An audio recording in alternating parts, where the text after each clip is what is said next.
Loneliness is usually described as something imposed from the outside, as if it were caused by men, by society, by bad luck, or by timing. This explanation is comforting because it removes responsibility. Yet psychology offers a far more unsettling perspective. Loneliness is often not the result of being abandoned, but of slowly withdrawing from emotional exposure. Carl Jung argued that what we refuse to confront within ourselves does not disappear. It returns to us in the form of recurring life patterns. Loneliness functions exactly this way. It is not merely the absence of another person. It is the presence of emotional defenses that prevent closeness. Many women fear abandonment, but an even deeper fear exists beneath it, the fear of being fully seen.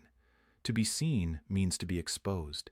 It means allowing another person access to uncertainty, longing, insecurity, and unresolved pain.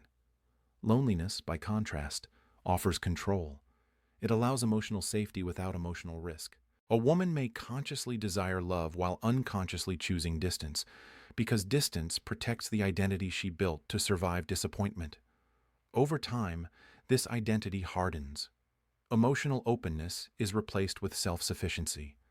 Longing is reframed as weakness. Vulnerability is dismissed as naivety. Loneliness then becomes normalized, even defended, as proof of independence. Yet independence without connection is not freedom. It is isolation with a justification. Jung warned that the psyche seeks wholeness, not comfort. When emotional needs are ignored, they do not vanish. They manifest as emptiness, bitterness, or chronic dissatisfaction. Loneliness becomes a mirror reflecting not unworthiness, but misalignment. The question is not why love does not arrive, but what emotional signals are being sent. Who is being presented to the world? A woman who appears guarded, controlled, and emotionally distant may be admired, but rarely approached with intimacy. Loneliness is not a punishment. It is feedback. It reveals the gap between what is desired internally and what is offered externally. Until this gap is examined honestly, loneliness will repeat itself across different relationships, different stages of life, and different circumstances. The solution does not begin with changing others. It begins with the courage to question one's own emotional posture toward closeness, risk, and love. Modern culture repeatedly tells women that independence is the highest form of freedom. Emotional self-sufficiency, financial autonomy, and the ability to need no one are framed as signs of strength. On the surface, this narrative appears empowering. In practice, it often produces the opposite effect. Independence slowly mutates into emotional isolation, and empowerment becomes a shield against intimacy. Many women are taught that relying on anyone emotionally is dangerous, that vulnerability invites disappointment, and that needing love is a form of weakness. As a result, emotional defenses are praised rather than questioned. A woman learns to perform confidence even when she feels uncertain, to project control even when she longs for safety, and to display self-worth even when she feels unseen. Social media amplifies this pattern by rewarding appearance over presence and performance over authenticity. Approval replaces connection. Validation replaces intimacy. Carl Jung described this process as over-identification with the persona, the social mask constructed to gain admiration and avoid rejection. When a woman becomes attached to this mask, she loses access to her inner emotional life. Relationships then become transactions rather than bonds. Men are evaluated, tested, and compared, but rarely encountered emotionally. The illusion of empowerment promises protection from pain, yet it quietly erodes the ability to receive love. Emotional armor does not distinguish between threat and tenderness, it blocks both. Over time, the woman experiences a paradox. She appears strong, independent, and desirable, yet feels profoundly alone. This loneliness is confusing because it contradicts the cultural promise. She followed the rules. She built herself. She refused to settle. And still, connection feels absent.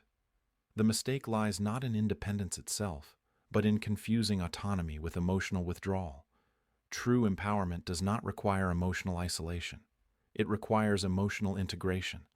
The capacity to stand alone does not negate the human need for closeness.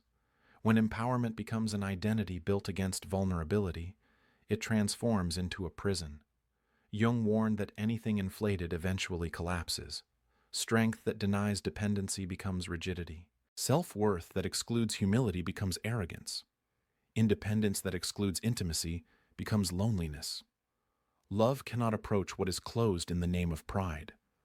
Until empowerment is redefined to include emotional openness, many women will continue to feel powerful on the surface and empty beneath it. One of the most damaging patterns shaping modern relationships is emotional performance. Women are encouraged to present certainty, confidence, and emotional control at all times. Ambivalence is hidden, longing is denied, doubt is reframed as weakness. Over time, this creates a split between the inner emotional world and the external image. Carl Jung described this division as a fragmentation of the psyche, where the persona grows stronger while the authentic self becomes neglected. The outer self performs strength, independence, and self-mastery, while the inner self carries unmet needs, unresolved pain, and a desire for closeness. This split is not harmless. Not. What is ignored internally does not disappear. It manifests as emptiness, irritability, chronic dissatisfaction, and a persistent sense that something is missing. Emotional performance requires constant vigilance. One must always appear composed, unaffected, and in control. Intimacy, however, requires the opposite. It requires emotional presence, openness, and the willingness to be affected by another person. These two states cannot coexist. When performance dominates, connection becomes impossible. Relationships remain superficial, even when they appear functional. Conversations stay safe. Conflicts turn into power struggles. Affection feels conditional rather than spontaneous. Many women unconsciously reject emotional closeness because it threatens the identity they have built to survive disappointment. To lower defenses feels like losing ground. To admit need feels like failure. As a result, men are often encountered not as partners, but as potential threats to autonomy. They are assessed, analyzed, and tested rather than welcomed. Men intuitively sense this distance. They feel observed rather than met, evaluated rather than accepted. Over time, emotional fatigue sets in. Withdrawal follows. The woman interprets this withdrawal as proof that men are emotionally unavailable or incapable of depth.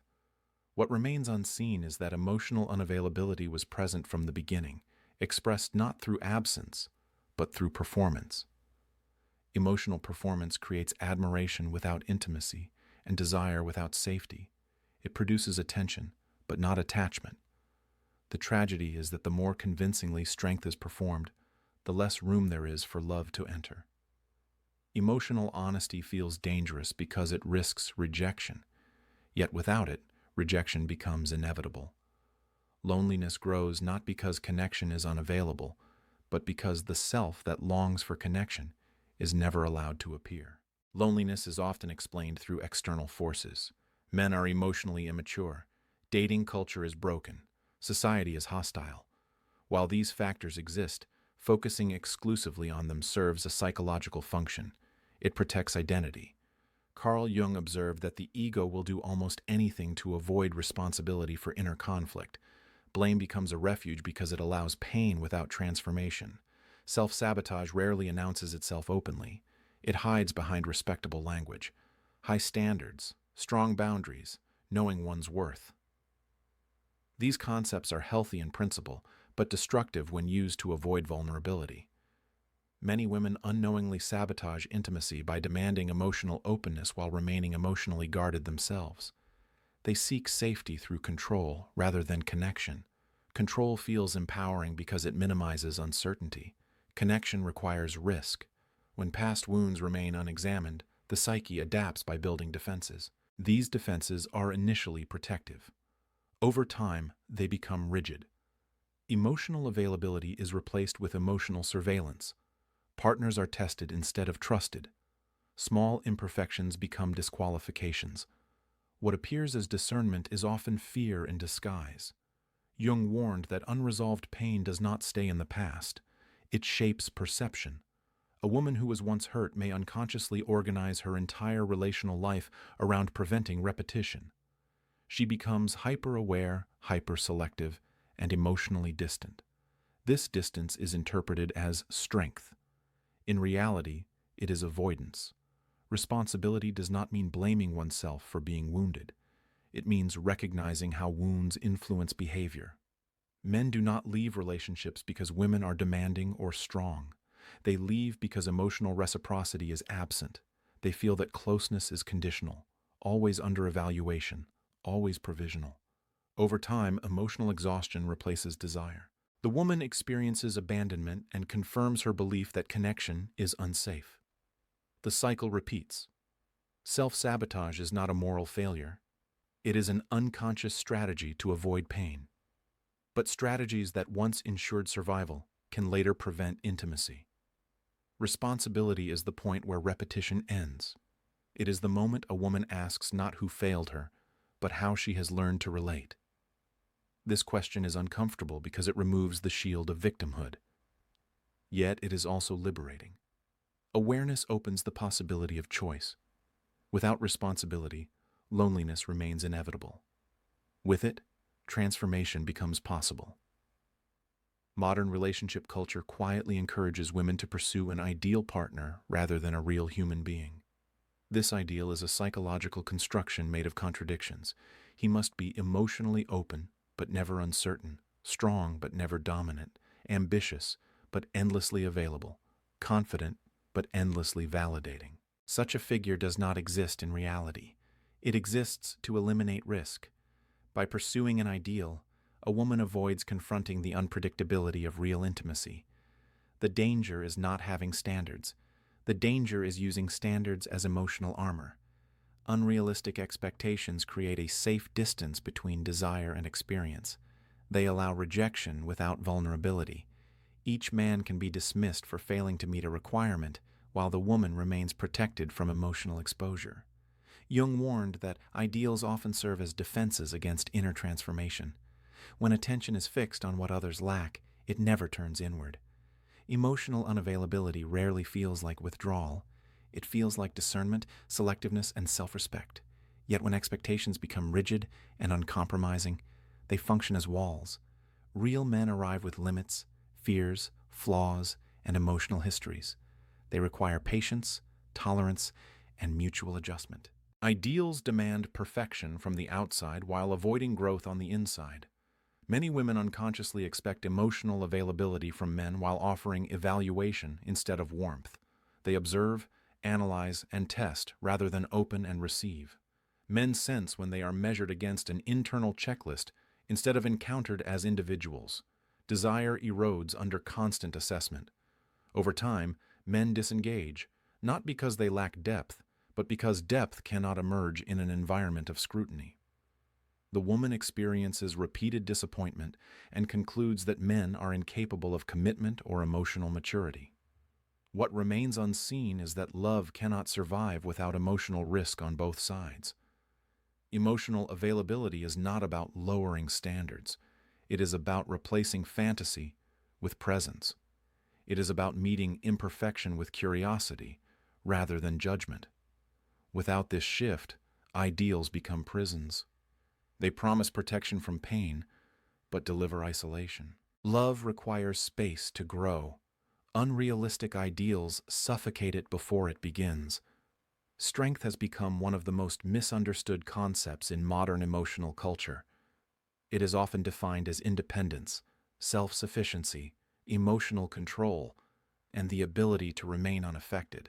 While these traits can serve a purpose, they become destructive when they completely replace vulnerability. Carl Jung emphasized that what is denied expression does not disappear, it is redirected. When vulnerability is suppressed, it does not vanish. It transforms into rigidity, emotional distance, and chronic dissatisfaction. Many women learn early that showing need invites disappointment, that emotional openness leads to loss of control, and that dependence is dangerous. In response, they build an identity centered on resilience and autonomy. This identity may function well in professional or social contexts, but it struggles in intimacy. Vulnerability is the gateway to connection. Without it, relationships remain performative. Emotional exchange becomes strategic rather than spontaneous. A woman may appear confident and composed, yet feel unseen and untouched. This creates a painful paradox. She wants closeness, but experiences anxiety when it approaches. Exposure feels threatening because it risks dismantling the persona that has kept her safe. Jung described this as fear of individuation, the fear of becoming fully oneself rather than the adapted self shaped by past wounds. Men are often more emotionally sensitive than stereotypes suggest. They intuitively register emotional guardedness, conditional warmth, and lack of reciprocity. When vulnerability is absent, men do not feel emotionally invited. They may feel tolerated, assessed, or managed rather than desired. Over time, this erodes connection. Withdrawal follows not out of cowardice, but out of emotional fatigue. True strength is not the absence of need. It is the capacity to remain open despite uncertainty. It is the ability to experience fear without closing the heart. Vulnerability does not guarantee love, but without it, love is impossible. Emotional exposure is not a loss of power. It is the act that makes intimacy real. When strength is redefined to include softness, uncertainty, and emotional risk, loneliness begins to lose its hold. Loneliness does not disappear when the right person finally appears. It disappears when a woman's inner posture toward intimacy changes. Carl Jung believed that real psychological transformation begins where self-deception ends. As long as loneliness is explained solely through external causes, nothing fundamental shifts. Blame preserves identity, but responsibility creates movement. Responsibility does not mean self-condemnation. It means recognizing one's role in shaping emotional patterns. The most difficult question is also the most liberating one. Would I want to be emotionally close to the version of myself I am presenting to the world? Being chosen in love is not about beauty, status, or past achievements. It is about emotional presence. It is about how safe, open, and alive another person feels in your presence. Many women want to be chosen without becoming emotionally available. They seek certainty without exposure, devotion without adaptation, and safety without vulnerability. This is not strength. It is fear organized into principles. Jung warned that whatever remains unconscious will direct life from behind the scenes. Emotional defenses that once protected against pain eventually imprison the heart. Transformation does not require abandoning self-respect or lowering one's worth. It requires releasing the defenses that no longer serve growth. Emotional evolution is not self-betrayal. It is self-integration. When emotional walls soften, loneliness loses its function. Not because another person fills the void, but because connection becomes possible. Men do not leave because women are too demanding or too strong. They leave when relationships lack emotional reciprocity, warmth, and openness. When responsibility replaces blame, curiosity replaces judgment, and presence replaces performance, intimacy can finally emerge. Loneliness ends not when life changes externally, but when the internal relationship to closeness changes. The greatest freedom is not independence from others, but the ability to be fully present with them.